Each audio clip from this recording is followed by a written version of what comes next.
Are you live there, Elliot? Yes, I'm live. Good, good. Right, I'm pressing the record button now on Skype. Okay, good. Or do you want to wait for, have you got audience already? Not yet. Yeah, because normally it takes, I've got two now. I've got Simon there. I can see there's the final Simon, Prosper. Hello, Paul. Yeah. Today I need to be following as they post their feedback. Yeah, I think if there's a question, you can answer it. Yeah. Okay, so I'm going, pressing the record now on Skype.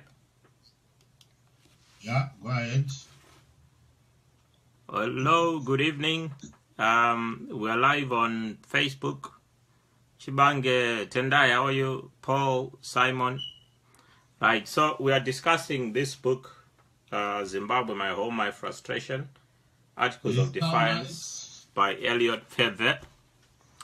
We've been looking at chapters 1 to 4 already. I missed chapter 4, but Elliot managed to look at chapter 4. So today we're looking at chapter 5 of the book. Elliot, do you want to quickly go through the first 4 chapters, maybe a little summary? Summary, I'll just quickly summarize the previous chapters and then we can kick with chapter 5. Chapter 1 looks at the background of Zimbabwe, including its historical background, again delving into the liberation struggle, culminating into the 1980 first democratically supervised elections, to which Robert Mugabe became the first prime minister. The second chapter then looks at the socio-economic dynamism of Zimbabwe from the 1980 going into 1990s, between, including also the Gukurahundi, the violence thereafter, and then I moved into, which was now the chapter 3 and chapter 4, the formation of MDC. Again, various turbulence events that took place, culminating into the referendum and also subsequent violence perpetrated against the MDC by ZANU-PF. Now today, we're now looking at chapter 5. Yes. There's quite a lot in chapter 5. Yeah. I'll hand over to Derek. Maybe Derek would like to start with the question or a focus point. Okay, so we're looking at Zimbabwe, My Home, My Frustration, Articles of Defiance by Elliot Pfebve. We are recording this on Skype, but we're also live on Facebook. Elliot is also live on Facebook. So, I mean, you start by looking at, I think at the time you wrote this book, Robert Mugabe was 82 years old. Indeed, yeah. And already, I think there were cases, I mean, people were already talking about succession at that time, but everyone could see it was not going to happen. You also have 2 models in your book in which you look at the membership of the MDC and ZANU-PF. For example, you've got the opposition political system as model A with supporters at the base, and then you've got the members in the middle and the leadership at the top. Then the ZANU-PF is broad at the bottom with the leadership, and then you've got the members in the middle, and then you've got the supporters right at the top. Now, can you explain this too? Right, indeed. I just wanted to see if I can show my Facebook followers as well. On what page is it? It's on page 108, 109. 108, okay. Well done. Yes, so to my viewers, we are talking about this model, which I called EP model of politics. Now, when I brought in that EP model as a theory to align with what was happening in Zimbabwe, is basically because I critically analyzed that in every election, ZANU-PF would use violence. And out of that research, I also found that violence within ZANU-PF is not only systematic, but it's institutionalized. What I mean by that is that all institutions in government have been ZANUized to such an extent that ZANU-PF abuses those institutions in government to unleash violence against opposition. But then I looked at why is it that the opposition have got a broad base of support base. If you go to Zimbabwe, everybody wants change. Nobody wants starvation. They want a social mobility. Yeah. Which is what the opposition stand for. But then it got into an election. ZANU-PF always would rig the election, irrespective that they are the minority. So now that model looks at, to say, with MDC, it is a triangle. Maybe you can equate that to Maslow's law, where the chief is actually the leadership. And below the leadership is the members who are activists. And then the broad base is the support base of the opposition. In theory, any political party with such a structural positioning should win the elections. Then the next question is, why is it that always ZANU-PF would snatch the election results from MDC? Yeah. And then I came up with another model that represents ZANU-PF. Yeah. Where ZANU-PF leadership is broader at the top. The reason is because these people broad at the top within ZANU-PF, you find that because of corruption, because of politics of patronage, those people remain intact.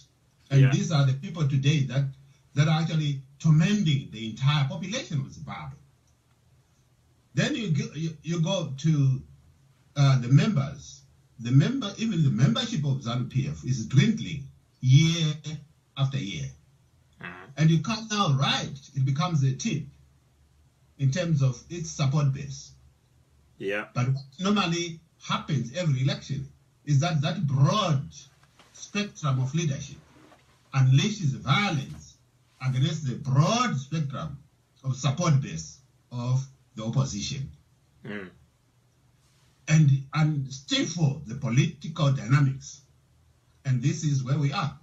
So I was trying to find a scientific answer to how can we approach the current situation, whereby ZANU-PF is always rigging the elections, is always unleashing violence, and the formula seems to be the same, and we seem not to be prepared for it. Yeah.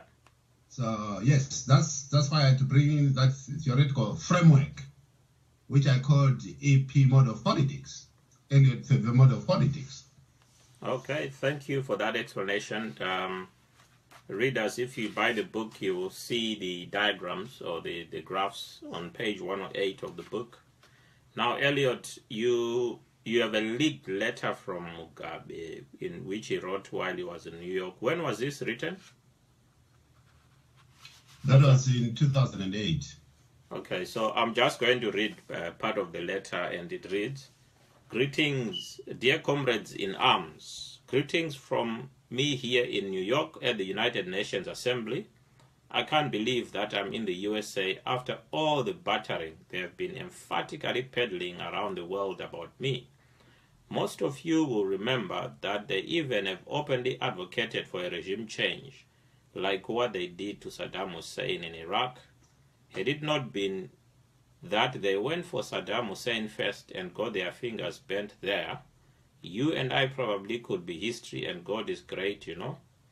What they thought could be a day's war, and they are still there, now 6 years after they declared a victory. Anyway, back to business. I've been invited by the CNN. I have no idea what they are going to ask me, but I've been told by our dear friend, Comrade Chimurenga. Is that Coltrane Chimurenga? Yes. Okay. That's the Comrade Chimurenga from New York. Yes. That the lady interviewing me is tough. I think her name is Aman Poe, and is it my aging memory? If so, God forbid. I know they will talk about regime change disguised as GNU not working, their cousins whom we chased from farms causing, I admit here, serious food shortages, but who cares? They might even ask when I will retire, as if we have ever asked the Americans similar questions. Next time any American leader comes to Zimbabwe, we must give him hair to Ruben Bar and grill him hair of regime change. I think it's fair, comrades.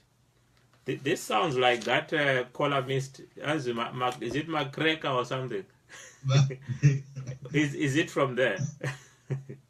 No. This is my one, original. Okay. It's not that. Yeah, this was my original writing. Okay, it was you writing the letter as if you're him. Okay, I see. So it's it has got a hidden meaning. Yeah. Can you explain that? A letter from America. Yeah. But in a way, I was looking at, of course, Mugabe was going to be interviewed by Amina Paul, CNN. Yeah. So I was trying to preempt what is likely to be asked. Oh, okay, I see. And what Mugabe is likely to explain or to answer back.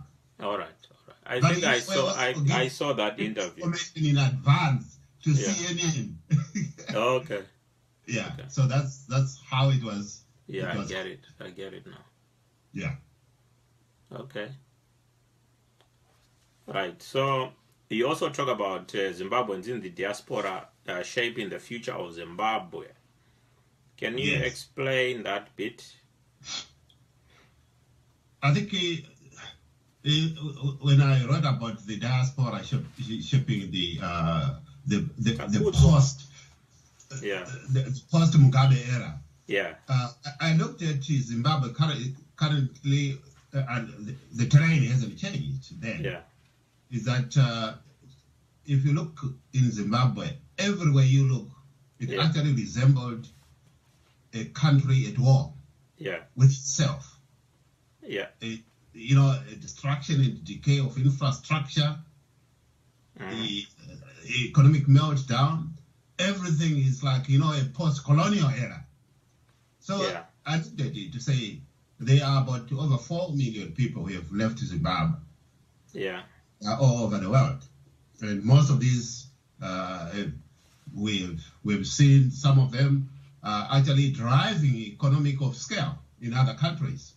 And we are saying, in the event that Zimbabwe is truly independent, and these people, Zimbabweans, have gone out there to acquire skills, and some of them are working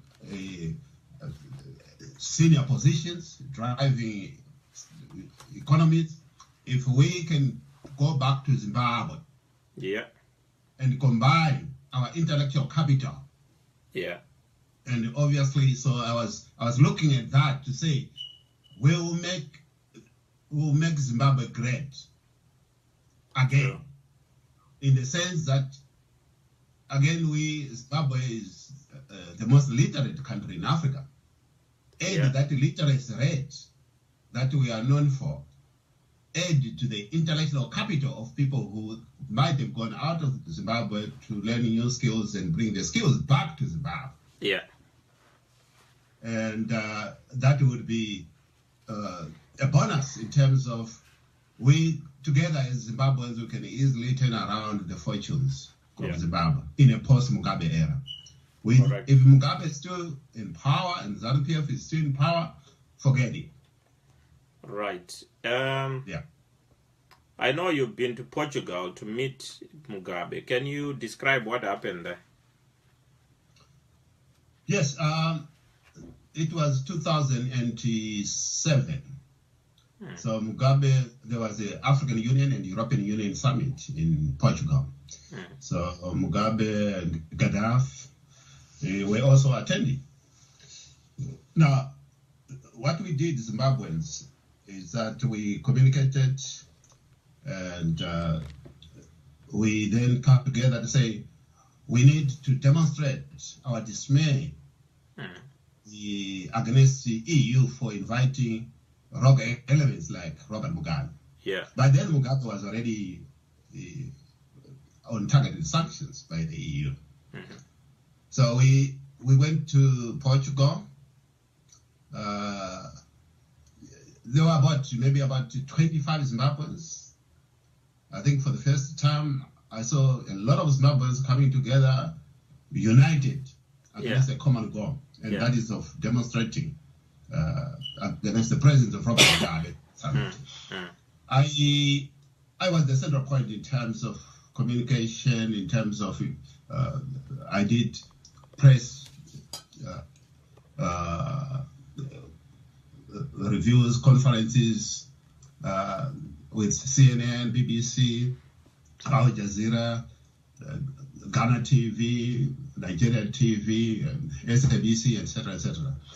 But all what we wanted was, we said our demands were very clear, that before Mugabe lies to the international community at that summit, we had point system on what we wanted him to address with Zimbabweans first. And we know, unfortunately, we were unable to confront him because he was tipped that a group of Zimbabweans were likely to cause havoc. So obviously, he was then smuggled by the back door into the summit. Okay. But we made our presence very felt, both to the organizers of the summit, to the international community, to the media, and there were also some role modeling, some plays. I think you probably have seen a few of the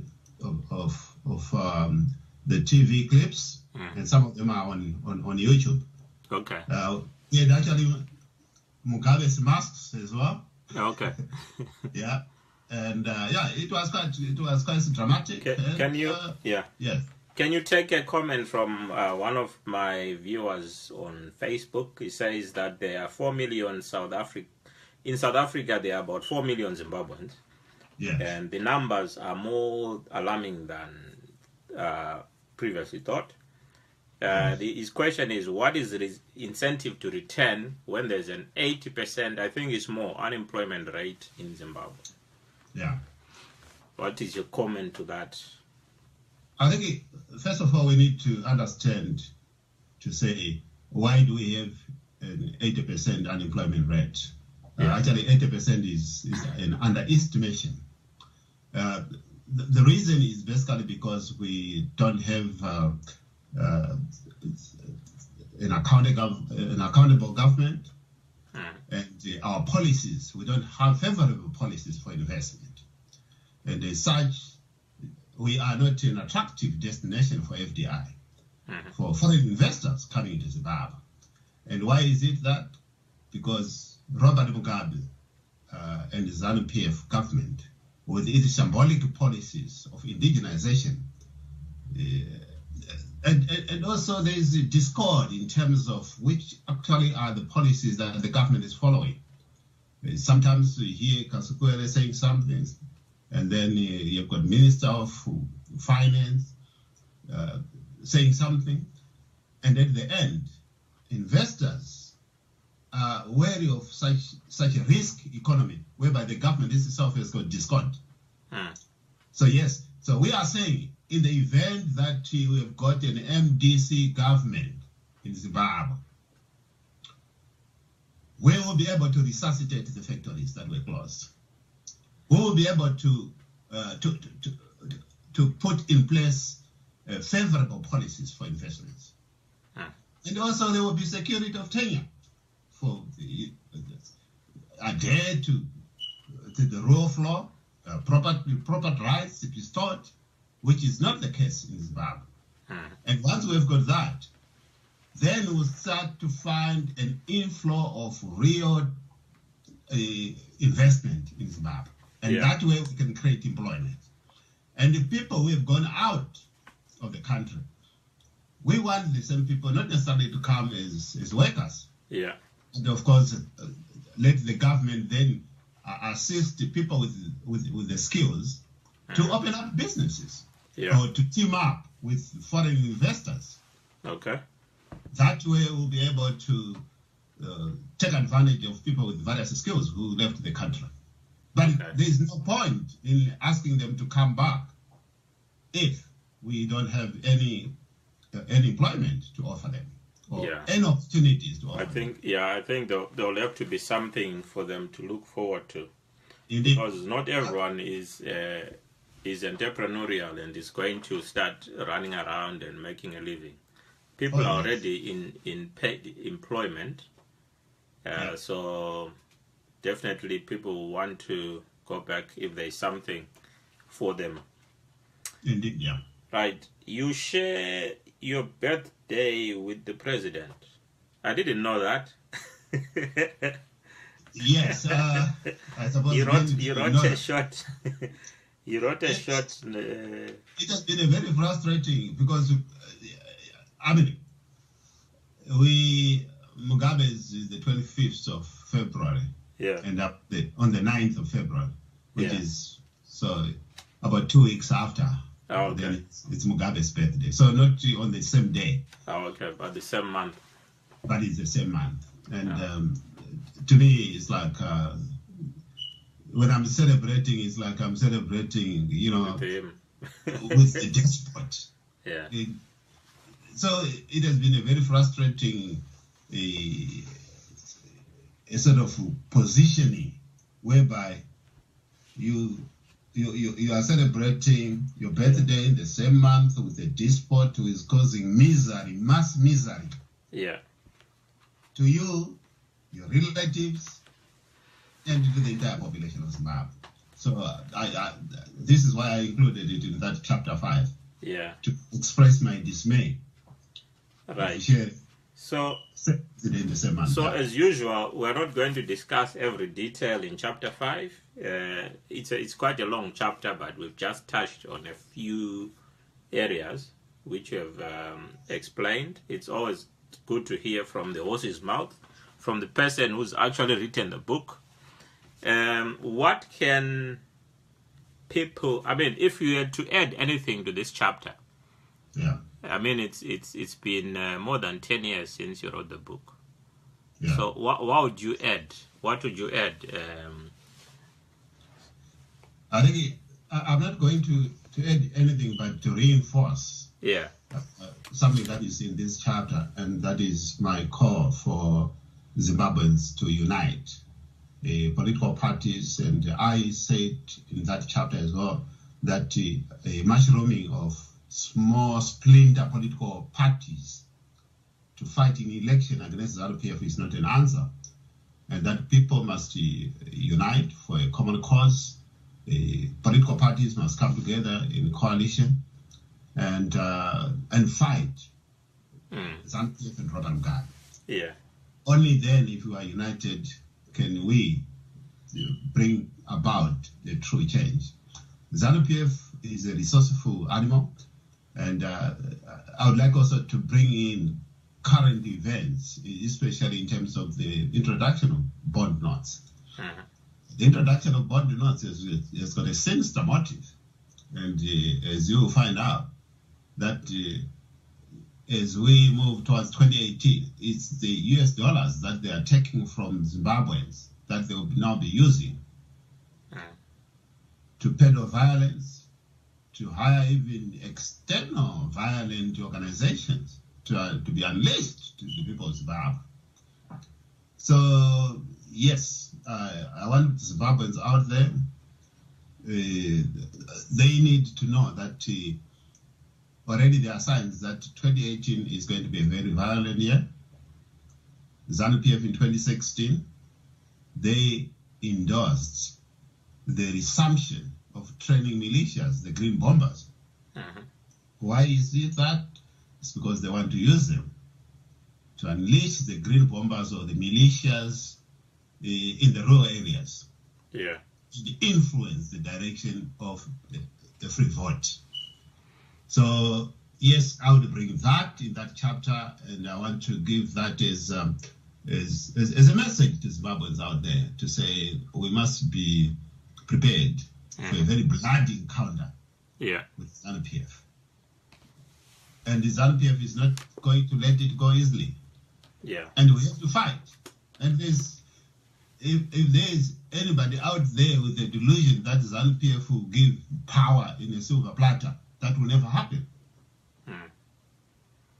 And I would draw in Katie Lewin Simodio, which says, if you want to introduce change, first of all, you need to unsettle the people first, so that they buy into the change, implement the change, and then later on, you then freeze. In other words, you then relate to why you have introduced the change with real outputs thereafter. But first and foremost, you actually need to unsettle them. And, okay. And it's true of any change. Yeah.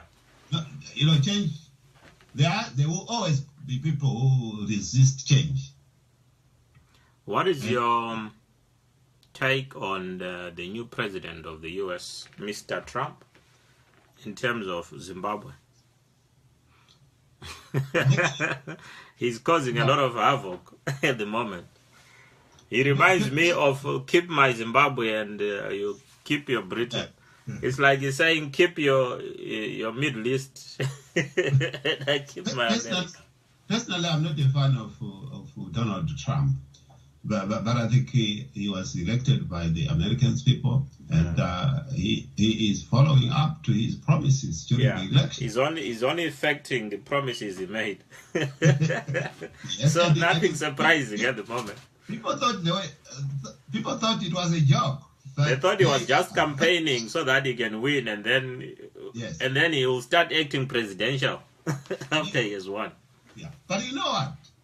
That's exactly what we want even from opposition in Zimbabwe. The time, the time for humility in Zimbabwe is over if you're an opposition party. Because we have tried everything else and it has failed.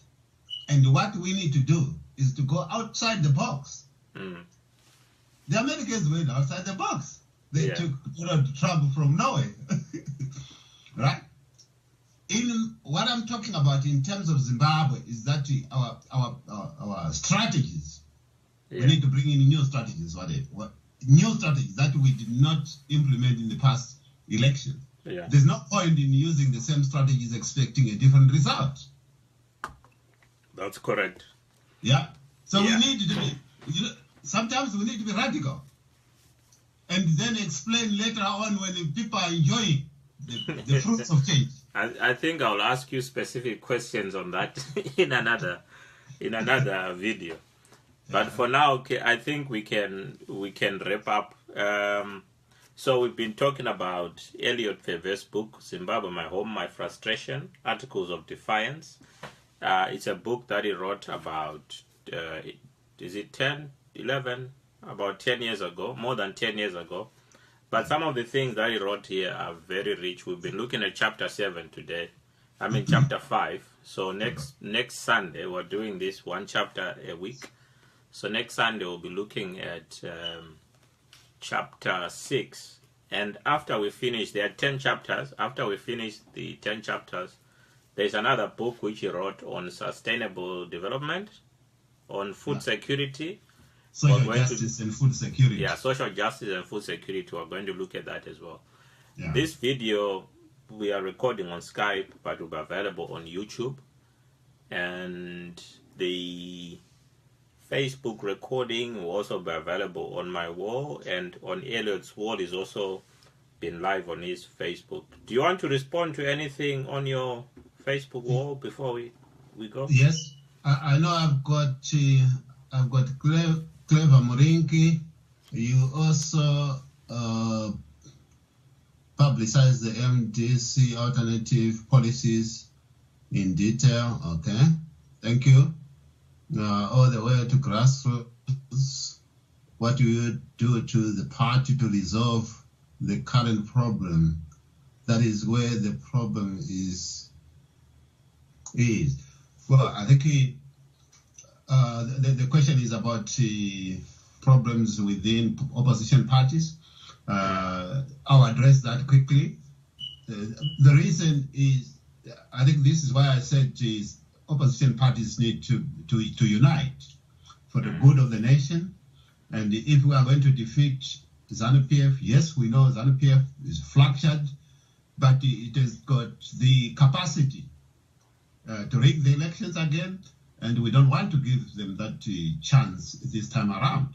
Yeah. Because if we fail this 2018, for us to wait for another 5 years in 2023, we might as well kiss Zimbabwe as a promised land goodbye.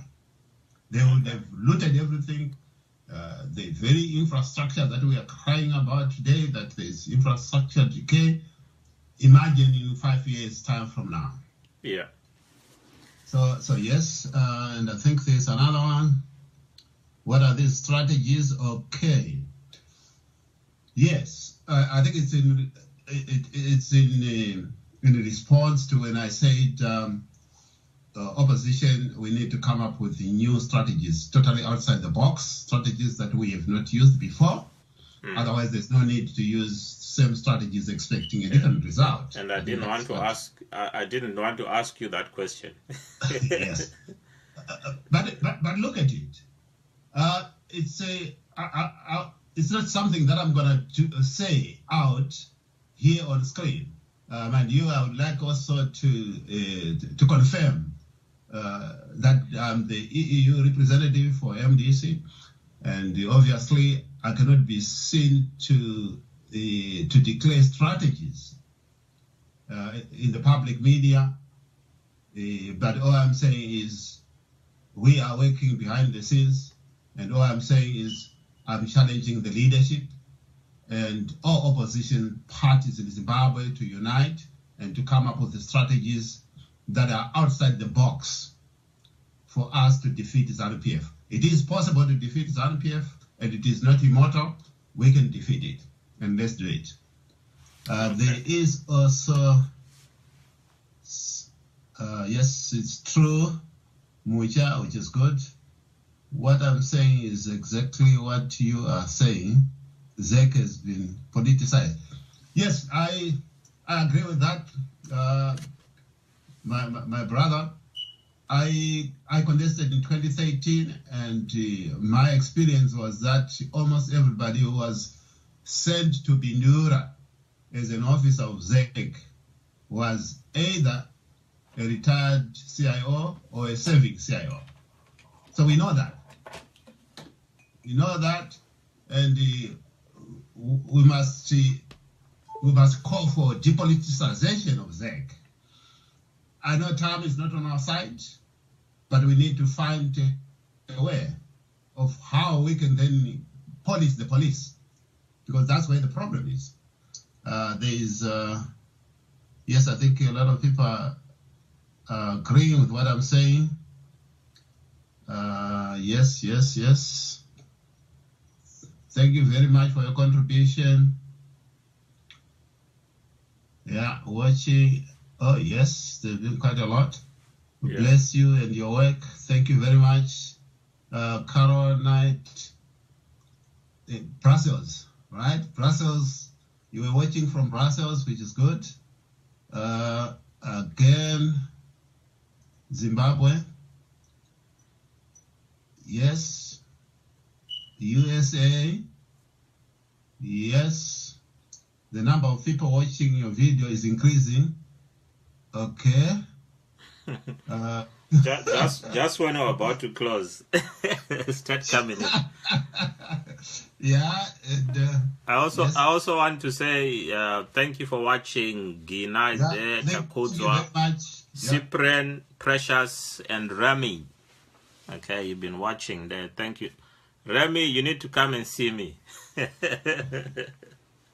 Thank you very much. Yeah. Our viewers, Zimbabweans, and our support base all over the world.